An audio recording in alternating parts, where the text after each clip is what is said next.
Good morning all of you. आप सभी का एनसीईआरटी क्लासेस में हार्दिक अभिनंदन है। जैसा कि हम क्लास 10th के साइंस सब्जेक्ट के 3 लेसन कंप्लीट कर चुके हैं पिछले लेक्चर्स में, तो आज हम उसी की श्रृंखला में चौथा लेसन पढ़ने जा रहे हैं। चौथा लेसन का नाम है कार्बन एंड उसके यौगिक, और ये 6 नंबर का लेसन है।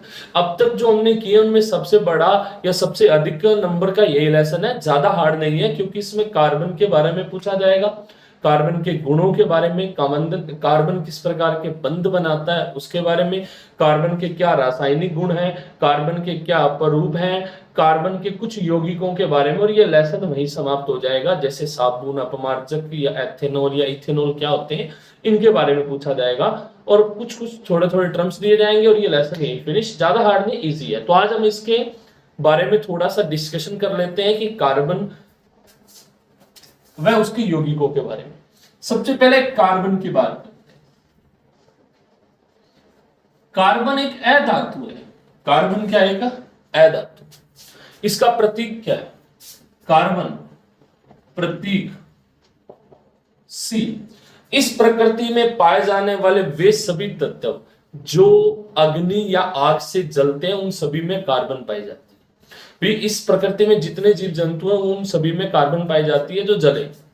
ये एक बेसिक नॉलेज की लाइन थी कि इस प्रकृति में वे सभी पदार्थ जो जलते हैं वे सभी के सभी उनमें कुछ ना कुछ मात्रा में कार्बन होती है। जो हम घरों में लोहा यूज करते हैं उसमें भी कार्बन की मात्रा होती है। हमने पिछले लेसन में पढ़ा था कि लोहे इस्पात को मजबूत करने के लिए उसमें कुछ मात्रा में कार्बन मिलाया जाता है ताकि वो प्रबल हो जाए। तो कार्बन का प्रतीक होता है सी। ठीक है। आवर्त सारणी में इसका या इसमें परमाणु क्रमांक, इसका परमाणु क्रमांक, परमाणु क्रमांक होता है 6। क्या होता है? 6। कार्बन परमाणु या कार्बन परमाणु का परमाणु क्रमांक अर्थात ये आवर्त सारणी में कितने नंबर पे आता है? तो 6 पर आता है। और अब आवर्त सारणी में, किसमें? आवर्त सारणी में आवर्त की संख्या, मैंने यह क्या लिखा कि आवर्त सारणी में कार्बन कौन से आवर्त में आता है। मतलब यह है कि आवर्त सारणी में कौन से आवर्त में कार्बन आता है। तो आपने गौर से कभी देखी हो आवर्त सारणी को? मैं वैसे आपको मॉडलाइज बताता हूं। जैसे यहां हाइड्रोजन होता है तो यहां होता है हीलियम, यहां होता है लिथियम, यहां बेरिलियम, फिर यहां आ जाता है बोरोन, यहां आता है कार्बन। ये पहले दो, बीच में ये 10, ये 11वां और ये 12वां। आपने किया नहीं होगा, कभी समझा नहीं होगा, कोई बात नहीं। अगर ये नहीं आता तो मैं डायरेक्ट लिख देता हूं, रट्टा लगा लीजिए। इसके नेक्स्ट जो लेसन आएगा वो आवर्त सारणी के बारे में है। उसमें जो मैं ये कैलकुलेशन कर रहा हूं वहां आपको डीपली समझ में आ जाएगी कि ये कैसे किया जा रहा है और कैसे आ रहा है। तो अभी एक बार ये आप सीधे ही समझ लीजिए आवर्त संख्या क्या है और वर्ग संख्या क्या है। तो आवर्त तो होता है दूसरा। कौन सा? दूसरा आवर्त। सेकंड आवर्त में आता है। कौन से आवर्त में आता है? सेकंड आवर्त में। और वर्ग की संख्या क्या होती है वो मैं लिख देता हूं। संख्या है 14वां। कौन सा? 14वां। वर्ग आता है 14वां, आवर्त आता है दूसरा। मैं आवर्त को थोड़ा सही कर देता हूं भाई आवर्त के बारे में, कि ऐसे लिखते हैं ना आपने, इसको देखो कि आवर्त सारणी में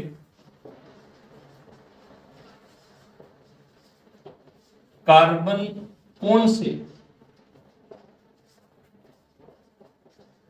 आवर्त में आता है? तो दूसरा आवर्त। और वर्ग कौन सा है? 14। देखो आवर्त सारणी ऐसे दिखाई देती है कुछ। मैं एक वैसे ही एक छोटा सा बेस बना देता हूं आवर्त सारणी का। ठीक है। तो यूं दिखाई देती है आवर्त सारणी, लगभग यूं दिखाई देती है। तो ये जो खड़े होते हैं ना, ऐसे खड़े बॉक्स यूं, अगर ऊपर से नीचे जाए तो आते हैं वर्ग, और बाएं से दाएं जाए तो आते हैं आवर्त। बस यही चीज है और कुछ नहीं।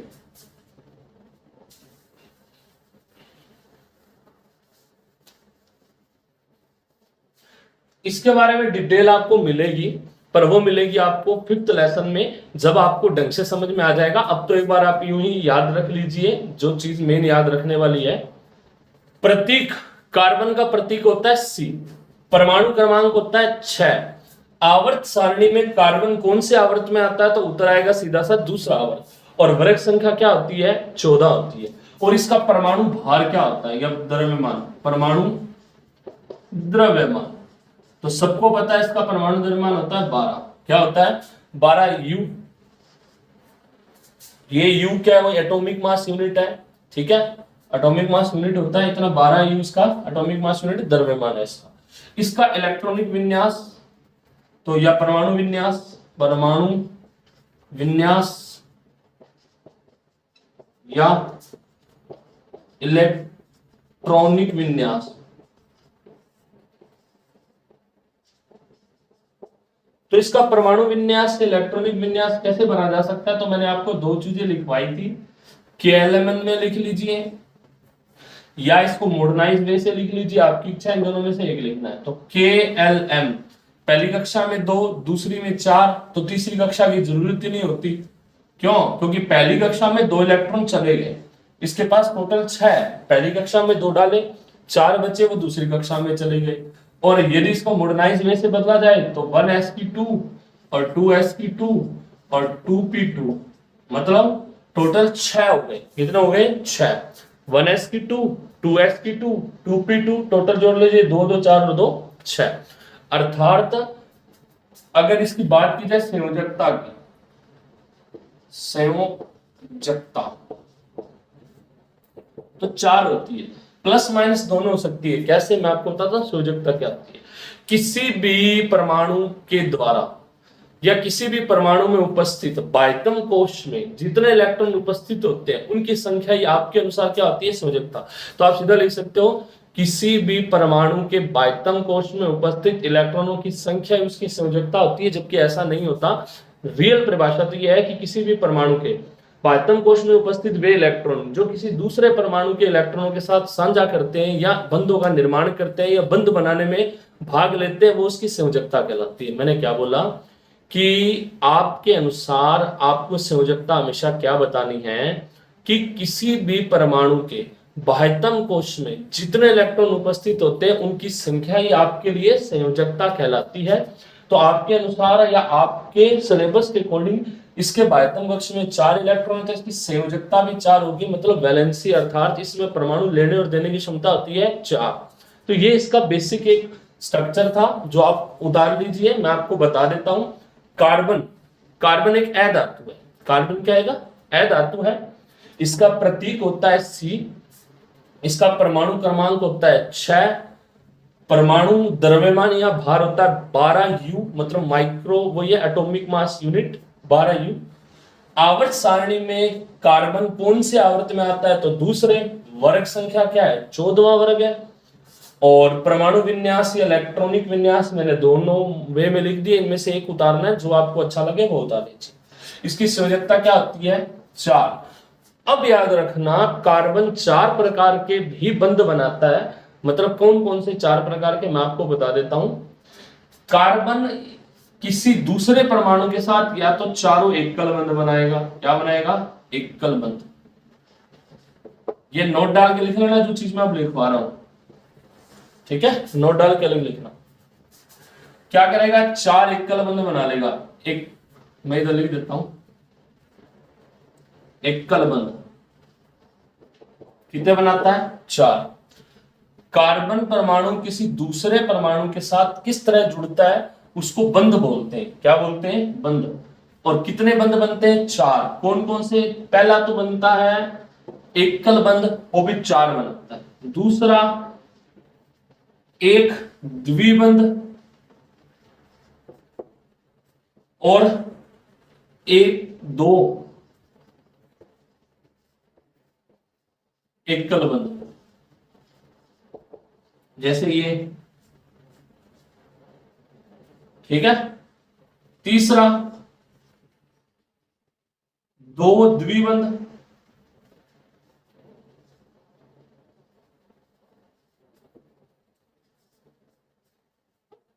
ऐसे। नीचे दिख रहा है या ऊपर लिख दूं? चलो ऊपर लिख देता हूं, इसका चौथा पॉइंट ऊपर है। एकल त्रिबंध या एक त्रिबंध लिख दूं ना, एकल तो क्या लिखूं, एक लिख देता हूं। एक त्रिबंध और एक एकल बंध, ऐसे। ये आपको अभी समझ में आ जाएगा ये मैंने क्या किया है। अभी आपको बस एक बार इसको फिल करना है, उसको उतार लेना है, ठीक है। बाद में मैं आपको समझाता हूं इसकी क्या यूज होता है, ठीक है। मतलब मैंने क्या बोला कि कार्बन का प्रतीक होता है C, कार्बन का परमाणु क्रमांक होता है 6, कार्बन में द्रव्यमान संख्या होती है 12 एटॉमिक मास यूनिट, और आवर्त सारणी में कार्बन का कौन सा आवर्त है, तो दूसरा, मतलब दूसरे आवर्त में आता है, और 14वें वर्ग में आता है। ये दोनों चीजें आपको पता लगेंगी कहां, अगले लेसन में। आवर्त क्या होते हैं, जो बाएं से दाएं की ओर चले, मतलब ऐसी लेटी हुई लाइन है या लेटे हुए बक्स है, और वर्ग होते हैं ऐसे खड़े हुए, ठीक है। और परमाणु विन्यास या इलेक्ट्रॉनिक विन्यास क्या है, तो इन दोनों में से एक लिखना है। संयोजकता 4 कैसे है, क्योंकि इसके बाह्यतम कोश में 4 इलेक्ट्रॉन है, तो इसकी संयोजकता भी क्या 4 होगी। प्लस माइनस का मैटर अलग चीज है। और ये कितने प्रकार के बंध बनाता है कार्बन, तो 4 प्रकार के बंध बनाता है। एक एकल बंध बनाएगा, मतलब 4 एकल बंध बना ले, चाहे एक द्विबंध और 2 एकल बंध बना ले, 2 द्विबंध बना ले, या एक त्रिबंध और एक एकल बंध बना ले। आप एक बार इसको फिल कर ली, इसको उतार लीजिए, सॉरी, और फिर मैं आपको इसको समझा देता हूं ये बंध कैसे बनते हैं, ठीक है। इसको उतार लीजिए, स्क्रीनशॉट ले लीजिए इसका। तो मैम आपको अब लेसन स्टार्ट होने जा रहा है ढंग से। वो पहले बेसिक चीजें थी जो आपको लिखनी थी, इसके सामान्य गुण धर्म थे या गुण थे। अभी हम इसकी और डिस्कशन आगे करेंगे। पहले हम बात कर लेते हैं जो ये बंध आया था, ये बंध क्या होते हैं। देखो, कार्बन परमाणुओं में बंध बनाने की क्षमता होती है, उसको क्या बोलते हैं वो बात की बात है। पहले आप एक परिभाषा समझो, सह संयोजक बंध या आबंध भी बोल सकते हैं। ये क्या होता है, सह संयोजक बंध। तो ये सीधी सी बात है, दो परमाणुओं के मध्य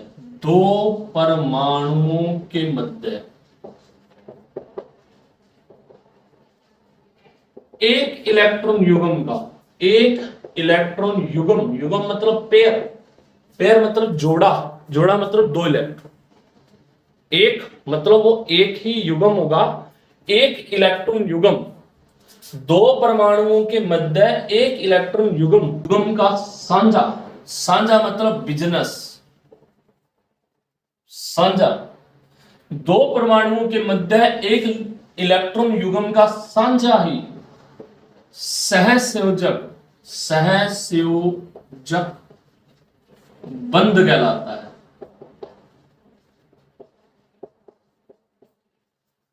ये क्या लिखा मैंने, 2 परमाणुओं के मध्य एक इलेक्ट्रॉन युग्म का साझा ही क्या कहलाएगा, सहसंयोजक बंध कहलाता है। अब ये साझा क्या होता है, बिजनेस। साझा मतलब ऐसा कि मैंने उसको कुछ दिया, आप मान लो हमने एक बिजनेस बनाया, मतलब हमने एक काम स्टार्ट किया, उसमें हम 2 पार्टनर हैं, तो मैंने 50% पैसा लगाया, उसने भी 50% पैसा लगाया, तो ये जो बिजनेस खड़ा वो साझा है, 2 व्यक्तियों की पार्टनरशिप है, उसी पार्टनरशिप के आधार पर कार्य होते हैं।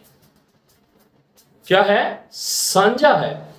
तो 2 परमाणुओं के मध्य एक इलेक्ट्रॉन युग्म का साझा ही सहसंयोजक बंध कहलाता है। कैसे, देखें, जैसे हाइड्रोजन में समझते हैं, हाइड्रोजन H2 होता है, क्या होता है, H2 होता है, एक H ये रहा, एक H ये रहा, सुनते जाओ भाई, 2 H है, 2 परमाणुओं के मध्य, तो ये 2 परमाणु है, अब एक जैसे हैं वो अलग मैटर है, ठीक है। 2 परमाणु है, उनके मध्य, अब आपको सबको पता है हाइड्रोजन के पास एक इलेक्ट्रॉन होते हैं, एक ही होता है, पहले पे आता है तो एक इलेक्ट्रॉन होता है, तो एक इलेक्ट्रॉन है, उस इलेक्ट्रॉन को डॉट द्वारा दर्शाते हैं। किसके द्वारा, डॉट द्वारा। इस हाइड्रोजन के पास भी कितना इलेक्ट्रॉन है, एक। अब मैंने आपको ये कहा था, अष्टक नियम ये बोलता है कि हाइड्रोजन हीलियम या लिथियम को छोड़ते हुए सभी परमाणुओं के अंतिम कोश में कितने इलेक्ट्रॉन होने चाहिए, तो उत्तर आता है 8 इलेक्ट्रॉन होने चाहिए। कितने होने चाहिए, 8। और इनमें कितने होने चाहिए, 2। क्या होने चाहिए, 2। तो ये जो दो इलेक्ट्रॉन है इसको पूरा कैसे करें, तो देखो अब ये करते हैं पार्टनरशिप, दोनों क्या करते हैं, पार्टनरशिप करते हैं। मतलब ये हाइड्रोजन एक इलेक्ट्रॉन अपना, इसको इलेक्ट्रॉन को मैं थोड़ा सा अलग दर्शाता हूं क्रॉस के द्वारा, इस हाइड्रोजन को दो इलेक्ट्रॉन करने, एक इसका खुद का ये रहा, एक अगले का ये रहा, तो ये मांगता है उधार, और इस उधार को राउंड में ले लिया। क्या ले लिया, राउंड में ले लिया। भाई हाइड्रोजन को दो इलेक्ट्रॉन करने, ठीक है, इस हाइड्रोजन को दो इलेक्ट्रॉन करने, एक खुद का है, एक दूसरे हाइड्रोजन से उधार ले लिया, तो इसके पास इस समय दो इलेक्ट्रॉन है। अब कभी इस हाइड्रोजन को भी जरूरत पड़ेगी, तो ये भी क्या करता है, जिस हाइड्रोजन को इसने एक इलेक्ट्रॉन उधार दिया था उससे अपना और उसका दोनों का वापस लेता है, मतलब दो इलेक्ट्रॉन लेता है, एक खुद का एक अगले का। देखो ले लिया, तो ये जो दोनों के क्रॉस या राउंड होने पर जो बीच में ये दो इलेक्ट्रॉन आए हैं, इसी को बोलते हैं साझेदारी का इलेक्ट्रॉन या साझेदारी के इलेक्ट्रॉन, इलेक्ट्रॉन क्या बोलते हैं, साझेदारी के इलेक्ट्रॉन। अब आपको कम समझ में आया तो मैं आपको इसको ऐसे समझाता हूं। मान लीजिए हम कोई दो पार्टनर है, मैं और मेरा पार्टनर, मतलब मेरा कोई फ्रेंड है, हम दोनों ने एक बिजनेस बनाया, ठीक है, उस बिजनेस में 50% हिस्सा मैंने लगाया, 50% उसने लगाया, ठीक है, हम दोनों का बराबर का हिस्सा, जैसा कि ये, तो हमारा बिजनेस तो 100% का है। मतलब मैंने एक बिजनेस स्टार्ट किया जिस बिजनेस में 100 रुपए लग रहे थे, मेरे पास 50 ही थे और मेरे फ्रेंड के पास भी 50 थे, तो हम दोनों ने क्या किया, पार्टनरशिप कर ली। 50 रुपए उसने डाले, 50 रुपए मैंने डाले, टोटल मिला के 100 रुपए अगर बिजनेस बना दिया। बिजनेस तो 100 रुपए का है, पर मेरे कितने लगे, 50, उसके भी कितने लगे, 50, तो हम दोनों का अधिकार है उस कंपनी पे, आधा आधा। ये बात आप समझते हो कि आधे उसने पैसे लगाए, आधे मैंने लगाए, और टोटल बिजनेस खड़ा हो गया 100 रुपए का। तो कुल तो देखो दोनों पर जो कंपनी है वो 100% की है, अर्थात उसमें दो इलेक्ट्रॉन है, और दो इलेक्ट्रॉन ही क्या कहलाता है, युग्म कहलाता है। युग्म मतलब जोड़ा, दो इलेक्ट्रॉनों का जोड़ा। तो एक इलेक्ट्रॉन युग्म मतलब दो इलेक्ट्रॉनों का एक जोड़ा, तो दो इलेक्ट्रॉनों का एक जोड़ा दो परमाणुओं के मध्य है, दो परमाणुओं के मध्य है। अब जो ये बंध बनेगा ना, कैसे, ये H और ये H, आपने देखा दो बिंदी है, तो ये एक ऐसे आपने एक माइनस खींच दिया बड़ा, इसको हाइफन बोलते हैं, साइंस में क्या बोलते हैं, हाइफन। और ये होता है एकल बंध। क्या होता है, एकल बंध। इस एकल बंध में इस हाइड्रोजन का एक इलेक्ट्रॉन होता है और इस हाइड्रोजन का भी कितना इलेक्ट्रॉन होता है, एक। परंतु ये साझेदारी से बने, किससे बने, पार्टनरशिप से बने, आधा इसका हिस्सा आधा इसका हिस्सा। तो इसके अनुसार ही क्या बनते हैं, सहसंयोजक बंध। मतलब साझेदारी के बंध हुई को क्या बोलते हैं, सहसंयोजक बंध बोलते हैं। साधारण भाषा में बात करूं तो मैंने क्या किया, दो परमाणुओं के मध्य एक इलेक्ट्रॉन युग्म का साझा ही सहसंयोजक बंध कहलाता है। ठीक है, कैसे, हाइड्रोजन ले लिया, एक ये वाला एक ये वाला, इस हाइड्रोजन का एक इलेक्ट्रॉन बिंदु के द्वारा, इस हाइड्रोजन का एक इलेक्ट्रॉन क्रॉस के द्वारा दर्शाया, और दोनों ही इलेक्ट्रॉनों को बीच में रख दिया। इस हाइड्रोजन को दो इलेक्ट्रॉन चाहिए थे, एक खुद का एक अगले का, अगले से एक उधार ले लिया और राउंड बना लिया। फिर इस हाइड्रोजन को भी जब दो चाहिए तो इसने एक इलेक्ट्रॉन जो उधार दिया, उधार तो दिया, और उससे एक और वापस ले लिया, मतलब उससे दो इलेक्ट्रॉन ले लिए, एक खुद का और एक अगले का। तो ये देख लीजिए, तो इन दोनों इलेक्ट्रॉनों पर अधिकार किसका, इन दोनों ही हाइड्रोजनों का है। आधा इसका अधिकार है, आधा इसका है। इन आधे आधे हिस्से से जो भी बंध बनता है वो बंध कहलाता है सहसंयोजक बंध, और इनके मध्य दो इलेक्ट्रॉन अर्थात एक युग्म का साझा है, इसलिए एकल बंध बना। ऐसे यदि चार इलेक्ट्रॉनों का साझा हो तो द्विबंध बनेगा, 6 इलेक्ट्रॉन का साझा तो त्रिबंध बनेगा। वो कैसे, वो सुनो, मेन कहानी यहां से स्टार्ट होती है। पेपर में परिभाषा पूछी जाती है, ध्यान रखना भी, ठीक है ना, पेपर में परिभाषा पूछी जाएगी, बाद में मत कहना सर ने बताया नहीं।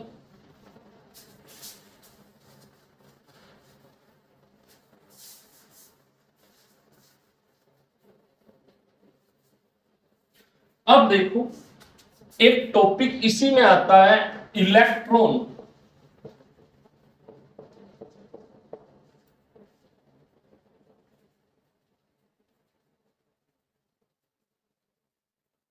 बिंदु संरचना।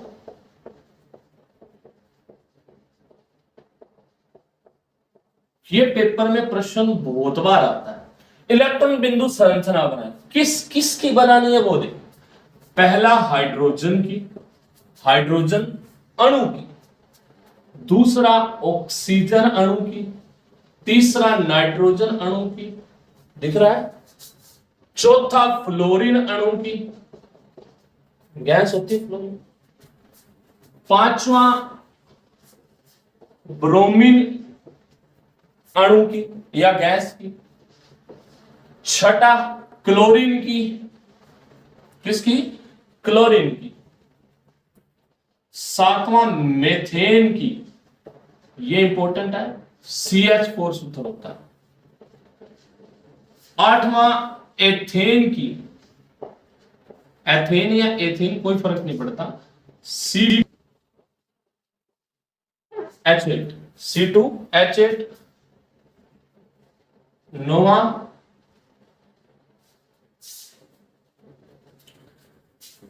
एथीन, C2H6, दसवां एथाइन, C2H2। ठीक है, इधर आएगा एक, यहां 6 और यहां 4।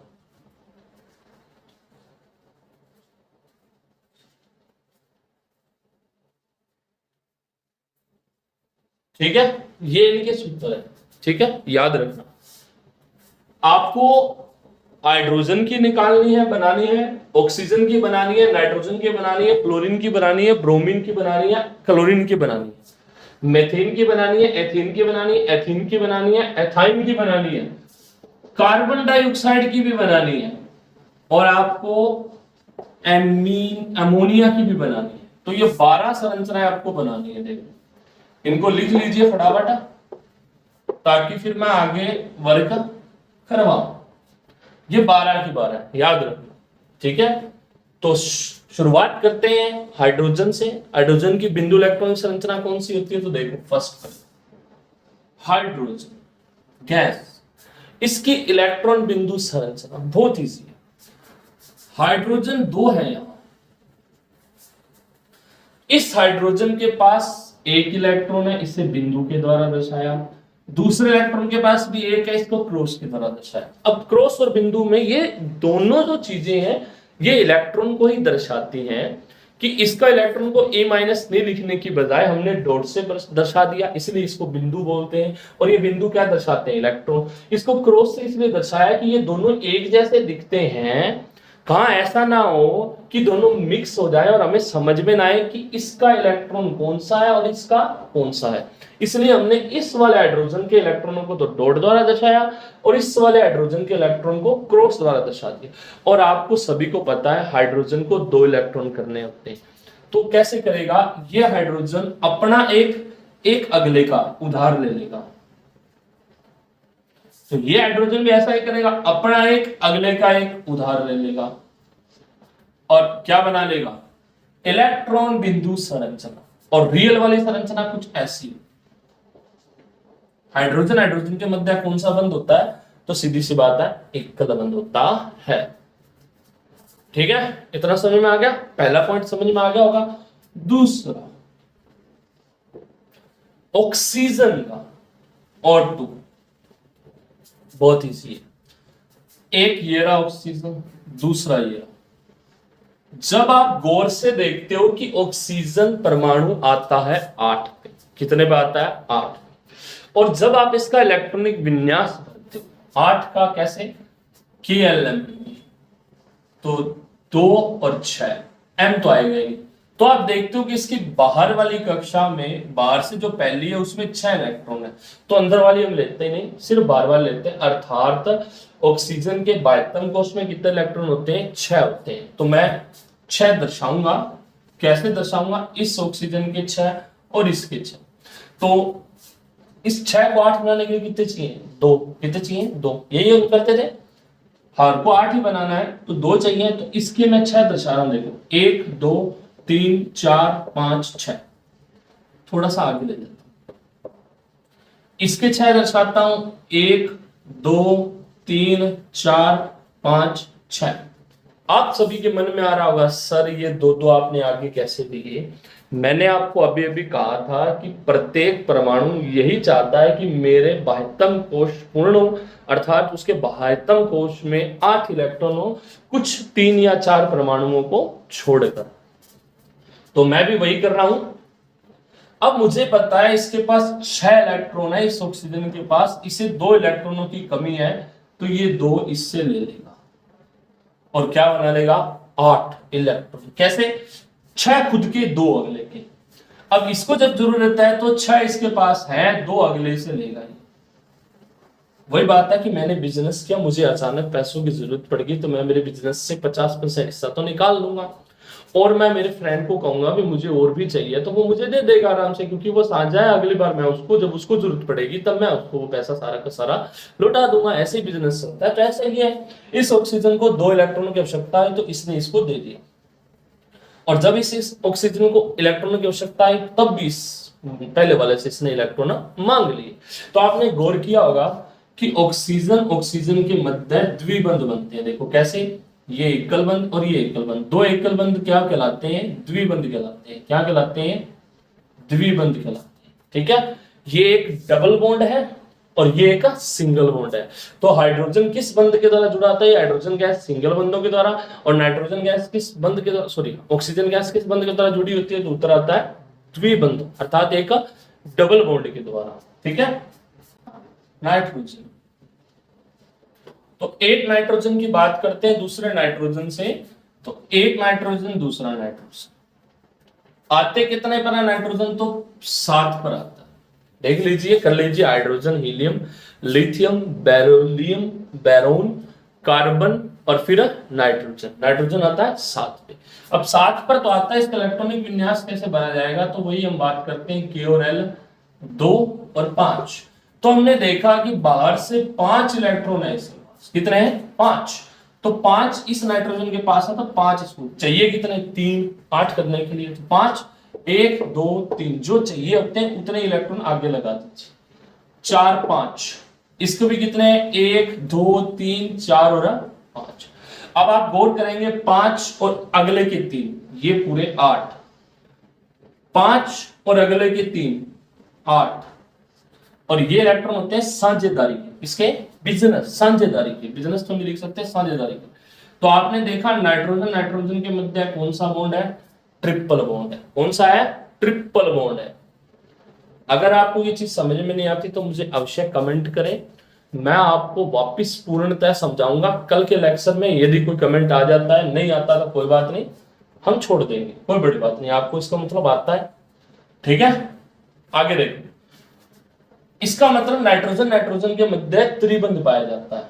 ठीक है विद्यार्थियों, अब बात करते हैं फ्लोरीन की। किसकी, फ्लोरीन। ये कितने पे आता है, तो जी ये तो आता है जी 9 पे। कैसे, 10 पर नियोन, 7 पे फ्लोरीन। तो hydrogen, helium, lithium, beryllium, boron, carbon, nitrogen, oxygen, fluorine, neon 9 पर आता है। कितने पर आता है, 9 पे। इसका इलेक्ट्रॉनिक विन्यास भरे तो आपको भी पता है, 2 8 10 हो गए। इसका मतलब मेरे को क्या चाहिए, 7 और 2 कितने होते हैं, 9। तो बाह्यतम कक्ष में देखा तो 7 इलेक्ट्रॉन है, चाहिए कितना, 1, 8 करने के लिए 1 चाहिए। तो ये फ्लोरीन और ये वाला फ्लोरीन, इसके बाह्यतम कोश में इलेक्ट्रॉन है 7। तो 1 2 3 4 5 6 7, ये तो 7 ही हुए, तो 7 ही है बाह्यतम कोश में। 1 2 3 4 5 6 और 7। अब मुझे कैसे पता है, एक एक लगाना है, मुझे साफ दिख रहा है, मुझे 1 इलेक्ट्रॉन चाहिए, तो एक ही बीच में लगाऊंगा ना, जो सांझे में जाएगा। तो ये पूरे देखो 8, और ये भी पूरे देख लीजिए 8। और फ्लोरीन के मध्य कौन सा बंध होता है, तो सिंगल। ये इनकी साधारण संरचना है जो मैं इधर बना रहा हूं, और ये इसकी कौन सी, इलेक्ट्रॉन बिंदु संरचना। तो हमने 4 की सीख ली। इसकी सीख ली 4 कौन कौन सी, हाइड्रोजन, ऑक्सीजन, नाइट्रोजन, फ्लोरीन। अब देखें आप ब्रोमीन की, किसकी? ब्रोमीन की। ब्रोमीन आता है 35 पर। कितने पर? 35 पर। अब कैसे बने? तो देख लीजिए आप, या तो डायरेक्ट याद रख लो या इसको भर के देखिए। मैं इसको भर देता हूं एक न्यू तकनीक, मतलब आधुनिक वे से, इलेक्ट्रॉनिक विन्यास। 35 पर आता है, मुझे Br2 का बनाना है, तो एक ब्रोमीन 35 पर आता है। कितने पर आता है? 35 पर। तो 1sp2, 2sp2, 2p6, 3sp2, 3p6, 4s2, 3d10। देख लीजिए, ये तो हो गए 10, ये भी हो गए 10, ये भी हो गया 10, 30 तो खत्म।